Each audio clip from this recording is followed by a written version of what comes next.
back an ounce of hung. Okay, that must be the name of some type of thing he bought that he purchased for $100, and then he said he sold it for 25,000. Then he said he bought 100 pounds of more type of stuff that was like drug related. Hold on. And then he said he paid 400 for that. And then he said, I had to give 50 pounds to the trash boat guy to bring it to the U.S. Constellation. The aircraft carrier I was assigned to packed the 48 pounds into the walls of our berthing area. I put 2 pounds at the bottom of the wall for the dog. Then he said when they ran the dog through, the dog alerted to the bottom of the wall. Then he said they confiscated the 2 pounds and the dog was still alerting them, but they figured the dog was still smelling the 2 pounds. So they cleared the area and got back to the States where he was stationed at NAS Lemoore, California. Then he said he sold the remaining 48 pounds for $1,800 a pound, and he said that's $86,000 for a return investment. Then he said I got out the Navy in 1975. Then he said I began to sell the W and the C. Then he said I was getting 100 pound.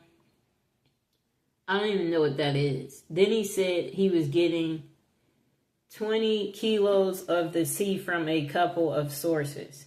He said I was running that to Texas. I guess that was where he was going to take it. He said he paid $12,000 a kilo here and selling them in Texas to his friend for $26,000 a kilo. So he said he made $280,000, and then I did that every month. That's what he said until he was busted. Then he said he got a 10-year prison term for that. Then he was shooting skyrockets at his mom's house. I don't even know what that is. And one of them went sideways and lodged into a cypress tree, causing it to catch fire, which then started to catch his neighbor's house on fire. Then he said, I got up on the house and put it out, but the police said I was a hazard to the community because of all the house fires had wood shingle roofs. And then he said he was arrested for fire inhabited building because his neighbor and her daughter were in the house. And then he said he got wrongful burning for the cypress tree burning and got charged for possessing and discharging skyrockets. All of these were felonies. And even though it was an accident, I was tried and convicted. That's what he said. And he received a 6-year, 8-month prison term for that. He said he got out and decided he was going to be the best drug dealer in town. Then he said he started cooking the M stuff on the stove for a certain biker group. I was cooking about 10 pounds a week, he said. I made over $1 million in around 8 months. One of his previous girlfriends got busted and made a controlled buy of 9 grams of the M for $100. She took it out to the cops outside and he tested it and took in Abbott to a judge and a warrant for search and seizure was approved.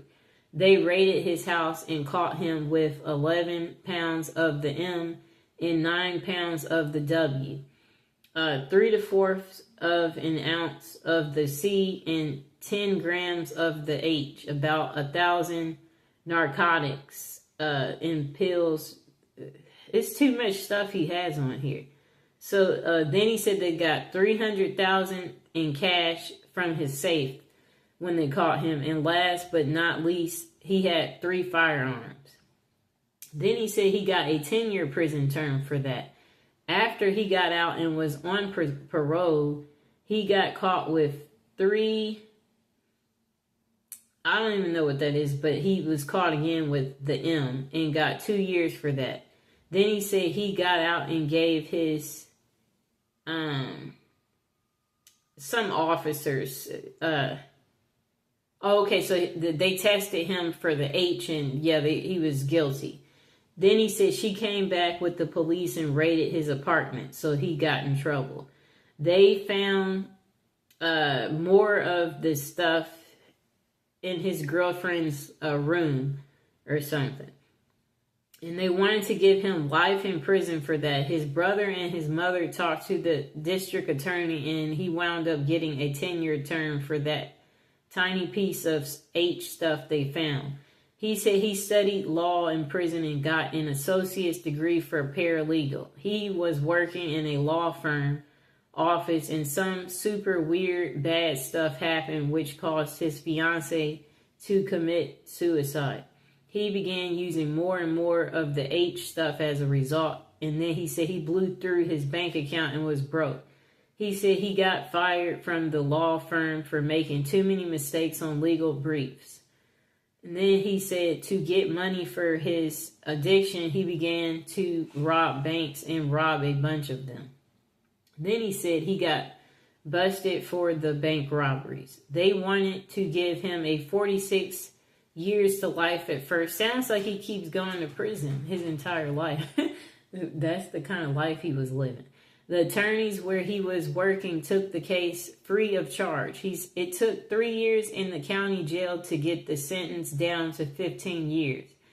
Then he said he got out of prison and enrolled in a substance abuse program, got off drugs, and now he's a 67-year-old man on SSI and disabled. And then he said he's free and sober and happy. It took 33 years of actual prison time to figure out that drugs suck. I wish I had learned sooner. It is what it is. I'm writing an autobiography of my life. I've named it Diary of a Dope Fiend. He said he's almost finished. There's so much more than what he's typed here, and everyone says it's going to be so great. So maybe I can be an author of some books. Only time will tell. Well, I'm glad he got himself together. But who knows? Maybe he will be going back because of how many times he went. So the next person said, how can Android users make extra income, blah, blah, blah. Okay, so that's a different article. Oh, okay, no. Here it is. This person said they ended up there because allegedly they had CUT somebody 43 times. It was the very first felony charge, and it was aggravated assault with a deadly weapon intent to hurt them. It was trying to give they were trying to give her life for her first felony for the first time, really being in serious trouble. After sitting almost 2 years, her lawyer got her out. They were able to establish that she had PTSD due to getting, she was in some type of domestic situation for 10 years of her life from her ex-husband. And so she blacked out when really upset, and she started, having some type of abuse go on with him. All she remembers of him is him punching her in the nose and remembering. Okay. So, yeah, okay. I'm skimming through this. So she says then she was only 30-something years old, and she said, can you imagine, it's been her life has been in prison, and you're only 30-something. That's a long time to be in prison. Now I'm a good girl. I don't mess with the, whatever that is. Okay, so that's how she got there. Next person. Some of these people, they don't sound too smart, to be honest. They said they've been to prison twice, both times over drugs. They said their first real stint started when they were only 23, and it was pretty scary. This was in a Texas state prison, and about as awful as it sounds. Gangs ran the place, and violence was just a fact of everyday life. While I was lucky enough to never get severely permanently injured, they said they got plenty of scars. Worst two are a 5.5 scar, one on their stomach from, a shank in prison, and then a noticeable bulge in their collarbone where it healed crookedly after being broke by a huge dude who wanted to get friendly, which I wasn't down with. Besides the human dangers, the prison itself was hazardous. Some areas were infested with rats and they had roaches. This was their big risk everywhere. Then they said, I guess they're trying to say it would get hot in the cells. 115 was like the temperature at their prison. Then he said guys occasionally died when they were, I guess, put in the hole, I guess he's saying. Okay, so he said they had something called a hot box, where it is an isolated cell with direct sunlight. Okay, and that people don't survive it. That's what he said. Then he said one winter they had an outbreak that was terrifying. Half of the guards were so scared they wouldn't come into the block at all. Then he said a buddy of his in segregation said they went days without food during it. He said he never had any symptoms but would show positive for skin prick, TB test, I think that's tuberculosis test ever since, which was caused issues in his own right. He doesn't write very clearly.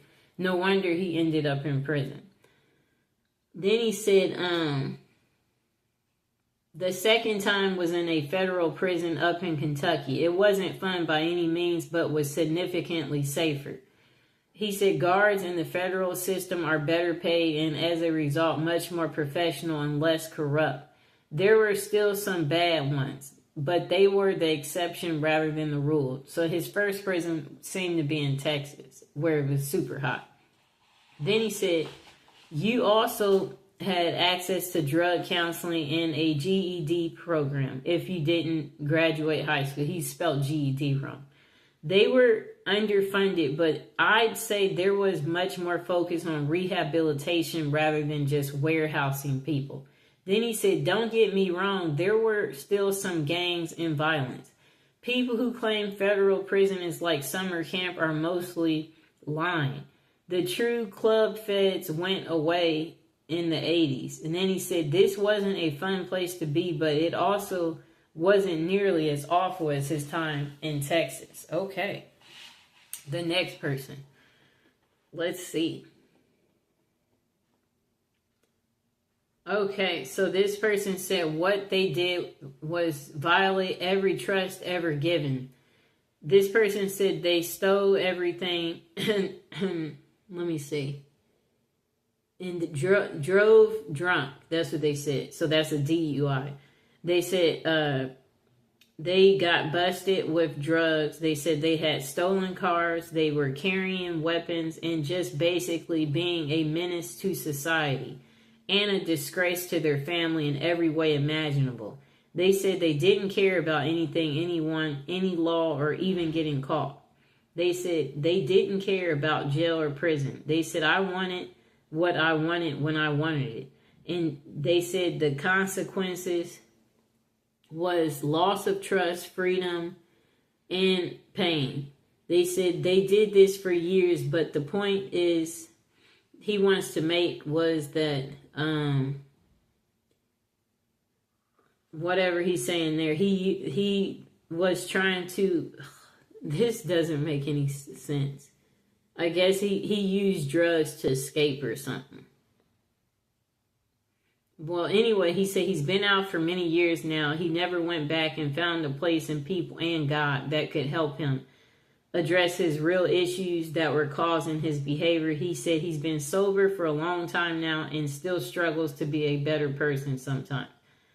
And that he has no desire to go back to any of the madness of his former life. Well, duh. Okay, let's see if we see something else interesting. Okay, so this person said, which time? That means they ended up going multiple times, which I guess people who do end up going, that sounds about right. They go multiple occasions. Okay, this person said, but seriously, I grew up in a family of drug dealers, they said, and as such, it was natural that they would follow into their family's footsteps. They said living that type of life opens you up to a variety of experiences one might not have otherwise become involved in. Then they said among the worst for them was when they were using the H. They said the first time was all it took. They fell very deeply and passionately in love with the H. And then they says money was no problem. His buddy and him spent about $1,000 a day on something that's a C and a W. After doing this every single day for 8 months, he was like, yes, $250,000 was spent very easily, and that's on the low end, I guess, for whatever drug he's doing. He said up until the morning he woke up and had no drugs. He said he had not experienced what will inevitably happen, the withdrawals he's talking about. He said he thought he was going to die. He said it's funny, right when this happened, his connection was, I don't know what he's saying. So I guess he said he had no money, which means no drugs. I guess no money meant that he was forced to stop. Then he said he became a person who forged checks where he made $400,000, and then he said later he was arrested by the FBI and sent to jail. He said, as anyone knows that has been involved in the U.S. criminal justice system, once you have entered, there is no exit. That old revolving door just keeps opening for you, and it seems you can't never get out. Wow, that sounds very sad. He has some people agreeing with him. Okay, so the next person said they went to prison for 29 years for murder. They said of a 22-year-old that was abusing their sibling, their brother. And then they said they was in several different prisons, and the experience in each was different. They said the first one they was at Missouri State Penitentiary. It was the worst. They said at that place there's stabbings every day. You always had to be aware of everything because things would happen in a second. So then he said he had to resign himself, so he was he was not mentally doing well. So but after 5 years he got transferred. He didn't think he was going to survive at that prison. There was still violence, but not nearly as much. And he said the prison was cleaner and had AC. He found a perk. That's funny. Looks like that's interesting. Let me see. These people have some stories. Wow. Okay, we're about to get into the next story. It's just so many.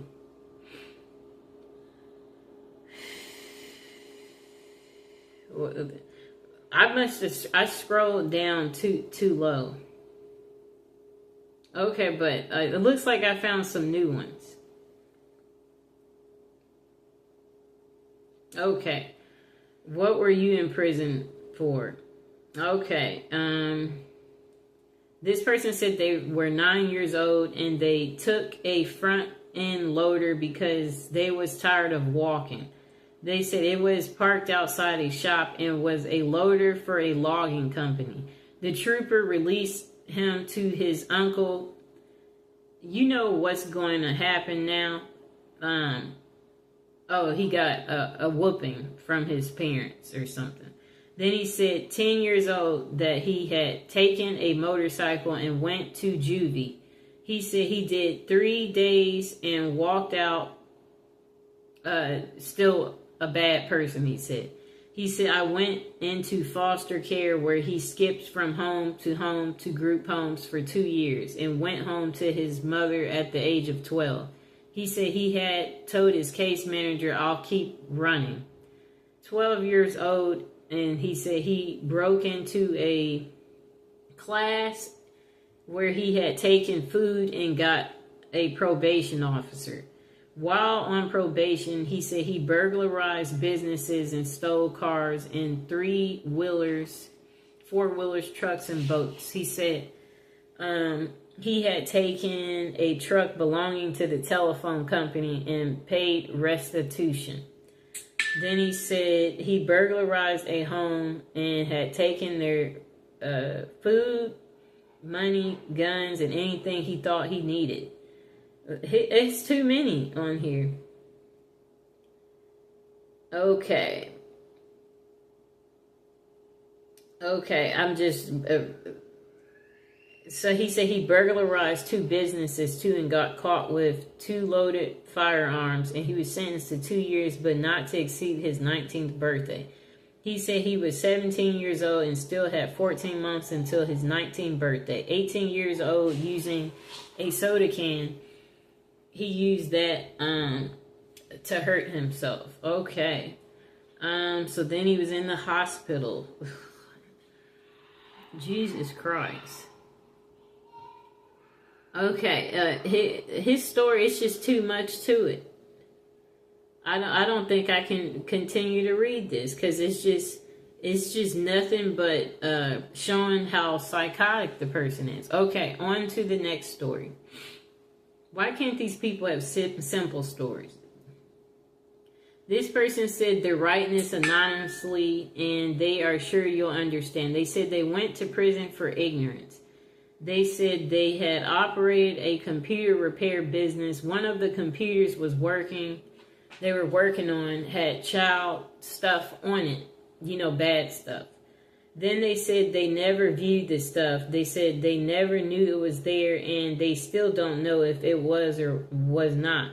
Then they said his wife's ex-husband was a massive collector of that bad stuff.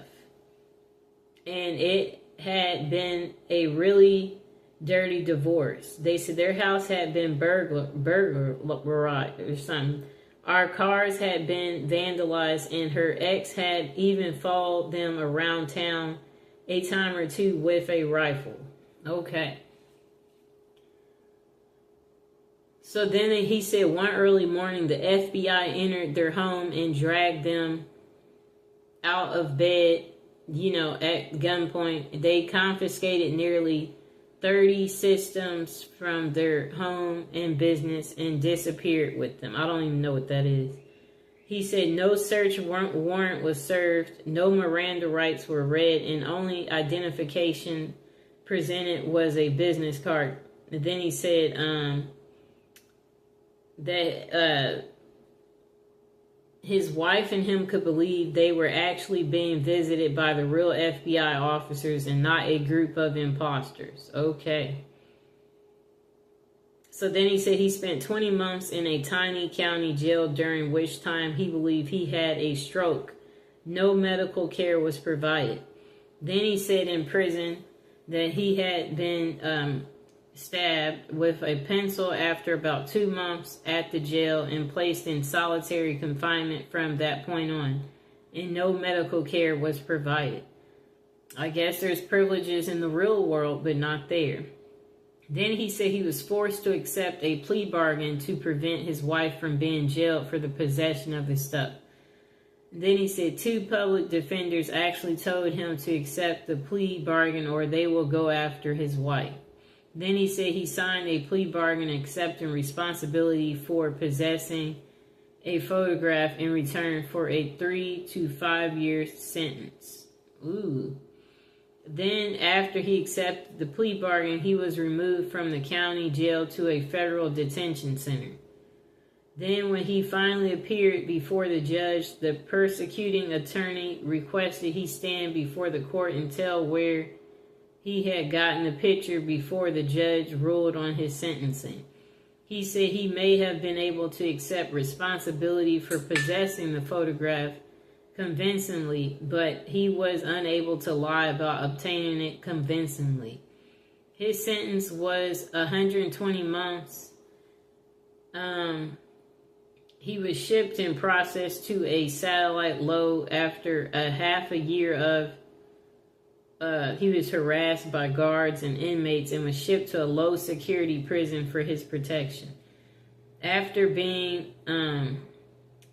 he said, assaulted at the low for being a chomo is what they called it. He said it's a prison term for what he did.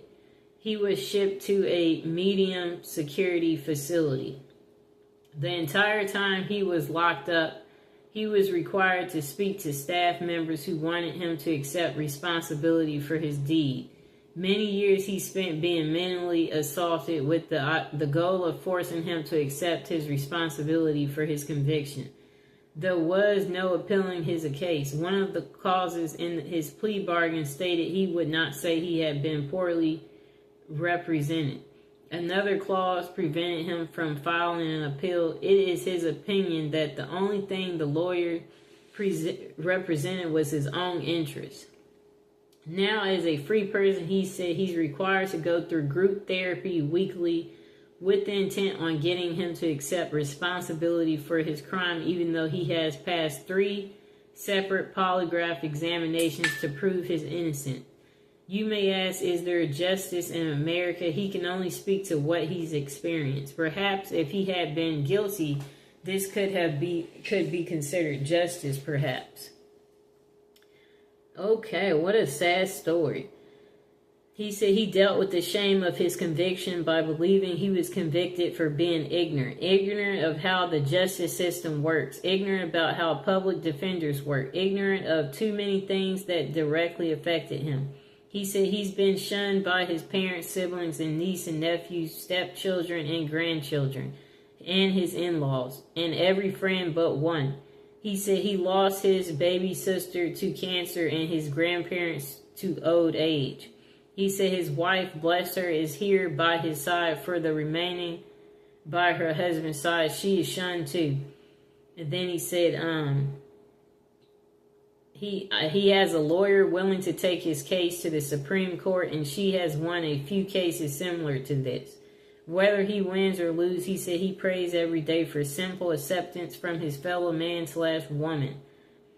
But he said even if he had been guilty, he has paid his dues. Yet due to the nature of his accusation, he still gets treated like dirt. He said, I don't say this with any agenda except to perhaps educate people to a simple fact. Whether or not a person was actually guilty of a crime, after that person has paid their penalty, no one has the right to continue to judge them. No one except the higher power. Again, thanks for the upvotes. They help. Then he said it is now 5 years after his release, and not much has changed for the better. He said, I guess he's fatigued over this. He said his mind goes on strike and leaves him in a daze. He said, let me see. His life was destroyed by our legal system. And then he said, update, 6 years after his release. I keep praying it'll get better. 7 years after his release. He said, I have some of the answers and see I need to clarify a few things.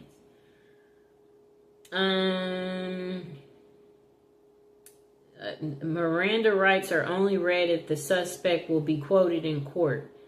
Warrants may not be presented when served. So much for my TV education.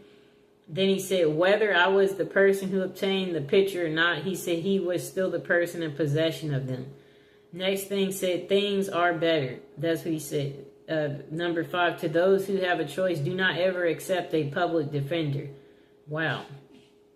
Then he said 9 years after his release, he has a lawyer now. He said he finally is able to submit a FOIA request. There was a confidential informer in his case. Because of the informer, his case had been sealed. Then he said also because of this informer, the warrant that had been signed and sealed by the magistrate, the warrant was expedited because it was believed he had the ability to destroy the evidence if allowed the chance to do so. He said currently the courts have ruled he no longer has to register as a sex offender list until the courts rule in his case. Okay, so he said he's not on that list no more. Then he said 11.5 years in prison, 5 years on supervised release, 9 years on the list of the bad list. And it appears the courts will now clear his record. Wow, I guess he had tough time. You know, that was a crazy story. This person said they used some type of tool and got someone 43 times. They said it was the very first felony charge, and it was an aggravated assault with considered a deadly weapon, intent to harm them. They were trying to give that lady life for her first felony, for the first time really being in serious trouble. After sitting almost 2 years, her lawyer got her out. They were able to establish that she had PTSD due to getting in a domestic dispute with her ex-husband. Okay. Let me see.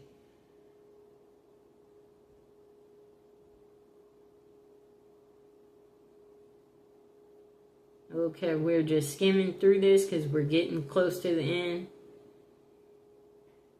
You're not going to believe this, but this person said, but they did all the time for 20 years for delivery of a lousy $10 bag of the H.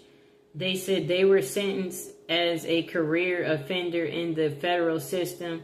You can easily verify everything I'm about to tell you by looking at the federal sentencing guidelines. And then he said, anybody who has been convicted of 2 prior felony drug convictions or 2 prior felony violent convictions or 1 of each as a career offender. Okay. So this person said, okay, yeah, okay. So that's that part. I mean, that story, we'll check it out. But I don't understand what that part is, so maybe we should skip it. Okay. Okay, so another crazy story between a husband and wife. If a man said he got sentenced to 7 years and 9 months for hurting his new wife with a tool. It all happened so fast. Didn't help. He said he was on drugs. Did 5 to 9. I don't know what that means. Got, I guess, 5 to 9 years or something. Got a bit over 3 months left on parole, and then his sentencing is finally over. He said that's the worst thing he's ever did, but best thing to ever happen to him. Being away from society taught him so much about himself and what's important to him in life. Also was finally being able to kick the gear to the curb. He said it was a bit embarrassing. He just wants to put it out there that what he did was wrong. No justification behind the actions. And he's like, violence is not the answer. There's always another way. He's not ashamed of the man he is today, but he does live with regrets and took... he's saying to not take people's life, and still he's paying for this, to this day, for the stuff that he's did. He said karma is, a thing, and he's just like, take care of people. His writing's not very clear. Okay.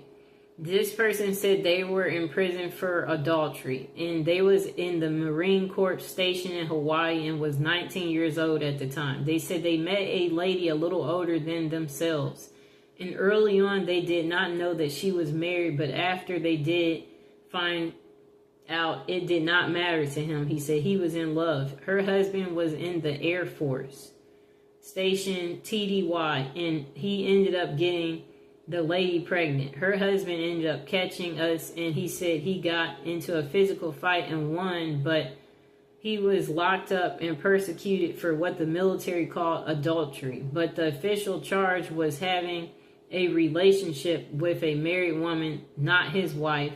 and ended up doing almost 3 years in federal prison. Believe it or not, most states have a law against adultery but never prosecute anyone for it. Interesting.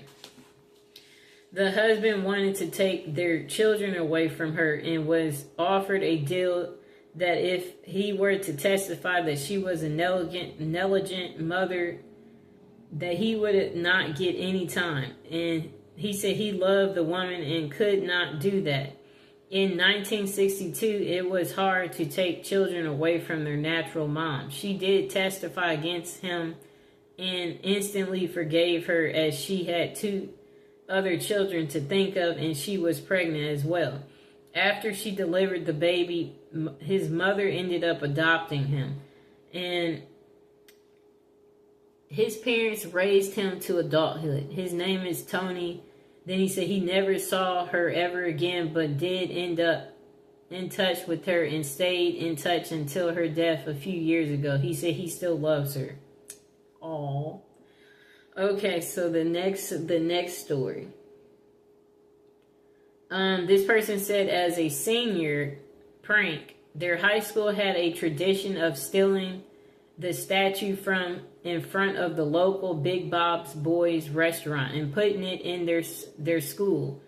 In his senior year, they guessed the manager at the restaurant had gotten tired of it, so he had that statue chained down to its pedestal with a heavy, dusty chain.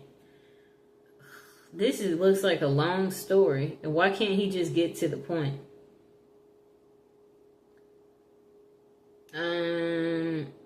Okay, that story seems to be too long. Okay, so this is a story from a woman. Most people claim to be innocent while incarcerated, and then she said she was completely innocent. She said she was born in prison. The story of how her parents ended up in New York in 1970 varies upon whom you speak to.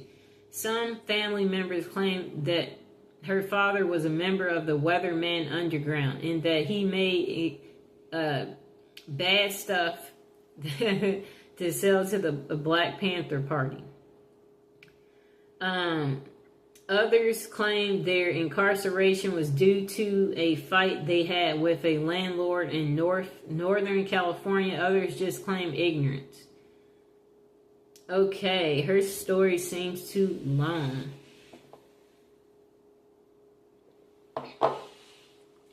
Apparently, the event of her birth was a news event that was heard across the globe. Her mother says she received cards from people in Europe and Australia. Her parents or grandparents heard the story of her birth on the news.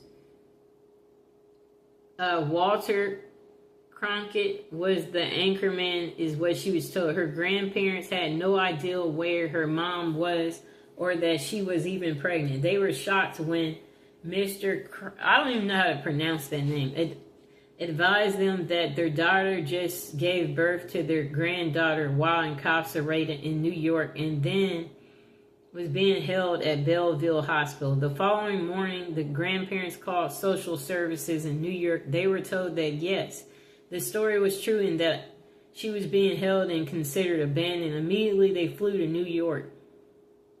She said she was 5 weeks old when her grandparents came for her. They raised her. They were the ones she called mom and dad. Unfortunately, they have long passed, she said. Her mother and her speak regularly, and she has always been in her life, sort of. She is a wonderful person. Her father, she's met only 3 years ago. She said she was 43 at the time. He had been searching for her all her life. The ultimate joy her presence gave to him was outstanding. He was a wonderful man as well. She keeps in contact with both parents regularly. You may be curious as to how she feels about her early prison sentence. She said I was innocent. I don't recall. I didn't do it. I'm not sorry. I have turned out just fine besides of it being kind of a cool story. Sounds like she's speaking for her mother. Okay.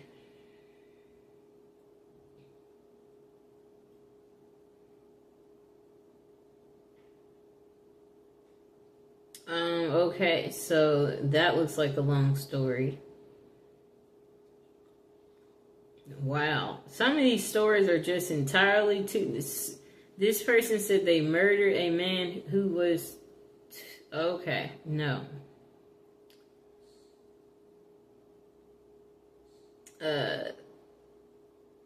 Yeah, some of these stories, they're just too long. This person stole 42 cars. That's how they ended up there. I like how they got to the point. Okay. Again, this case is someone in possession of drugs. That's how they went. This person served 40 years in prison, and they've done their time, and they are tired of trying to explain that part of their life to everyone. What's interesting is they're not saying what they were there for. Okay. Another person ended up in prison while in high school. But they should just say immediately what they ended up there for. And this person is saying it's a scary place. They said they ended up there their freshman year. And that they were on the basketball championship team. But they don't really get to the point to how they ended up there. This person said they broke many laws and deserved it. When they hit hard times and couldn't pay child support, got caught up with the wrong couple of guys that seemed to have some ideals of how to make a little extra money. Yeah, I guess he's saying that's what caused him to go to prison. Okay. He's not good at writing. Okay, someone said something for abuse of pain pills. It's how they're writing this that's not making it so great. Okay. This person said they were arrested and convicted of felony and a misdemeanor offense in the state of Pennsylvania and 2 felony counts against the U.S. Yeah, but they're not really saying much more. So he said his actual crimes were robbery and assault of people who had drugs and theft of money and property from regular civilians. And the crimes were against average people. Something he said he'll always regret. And he will carry the guilt with him for the rest of his life. Well, duh.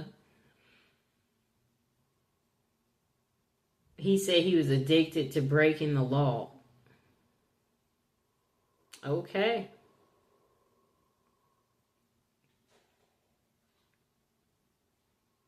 This person said murder of an innocent person with their hands. Okay. They said it was a mistake. Not on purpose.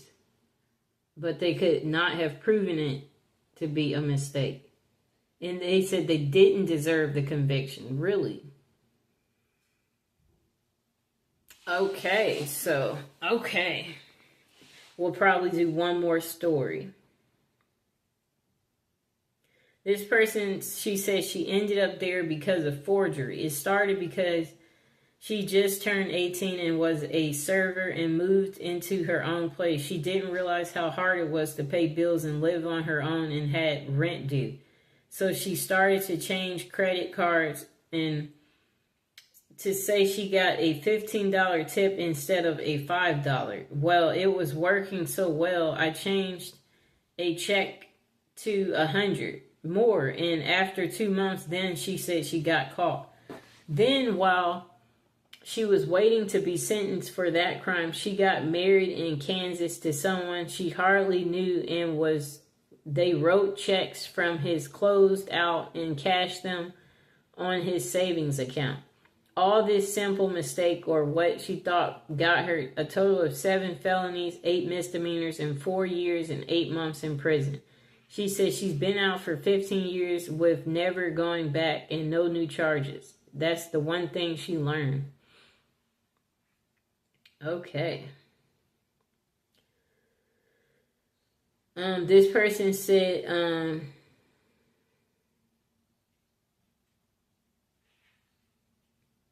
okay. I'm trying to see what she did because she's not getting to the point.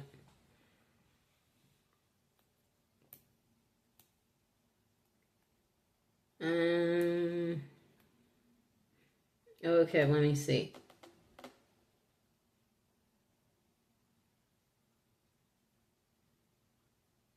This person said they went because they weren't fast enough to dodge the cops.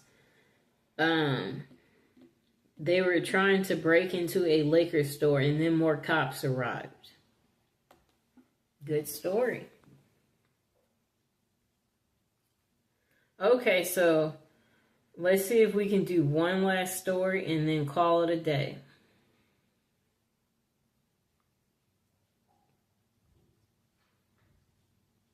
Okay, this will be the last two. This person said they were 45 when they first went to jail. There were more than a few reasons. Having all-night party at their house was one of them. Police informant neighbors didn't help.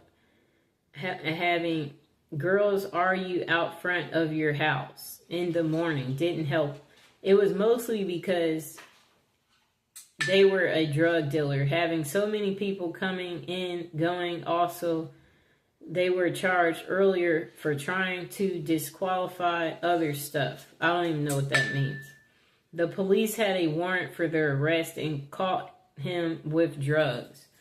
He said he was caught on a Sunday, went to court next day, no bail, straight to jail. Okay.